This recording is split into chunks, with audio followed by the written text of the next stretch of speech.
নমস্কার বন্ধুরা, সবাই কেমন আছো? আশা করি সবাই ভালো আছো। চলো আজ তোমাদেরকে একটা নতুন জায়গা নিয়ে যাবো। আমার ব্লগে নতুন তোমাদেরকে দেখাবো মনসা মন্দির উদ্দেশ্যে। এই দেখো আর্নিকেট গেট আমরা ক্রস করে ফেললাম। এবার আমরা হাই রোডে উঠবো। তো যাব ছোট্ট করে একটু ভিডিও ক্লিপ নিয়ে নিলাম। ভাবলাম যে আমার ব্লগে এই মনসা মন্দির ছবিটা কিন্তু একটুও দেওয়া হয়নি। মা মনসা যদি একটু কৃপা করে তাহলে আমার একটু সাবস্ক্রাইবার বাড়বে। এই যে চলো যাচ্ছি আমরা। বিয়ের পর আমার আর আমার বরের প্রথম পুজো দিতে যাওয়া। অ্যাকচুয়ালি শাশুড়ি মা এসেছিলেন। উনি কিন্তু কখনো এই মন্দিরটা সম্পর্কে মন্দিরটা দেখেননি। তো ওনাকে দেখানোর মেন উদ্দেশ্য, তারপরে ভাবলাম যে আমাকে দুজনের বিয়ের পরে পুজো দিয়েটাও জরুরি ছিল।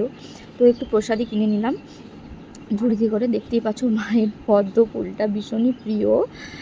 তো দেখো এখানটা আসলে ভীষণ শান্তিপ্রিয় একটা জায়গা। আমার তো ভীষণ ভালো লাগে। এই কারণেই ভালো লাগে যে মা আমাকে সঠিক পথটা দেখিয়ে দিয়েছিলেন। আমি যখন একটা সংকটের মুখে ছিলাম, মায়ের হাতে ছেড়ে দিয়েছিলাম যে মা আমি কী করে উদ্ধার হব।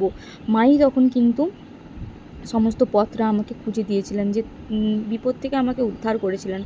আমি কখনোই ভুলবো না এটা, কিন্তু কখনোই ভুলবো না। ভীষণ কেঁদেছিলাম মায়ের কাছে যে মা আমি আর কিচ্ছু বুঝতে পারছি না, তুমি আমায় পথ দেখাও।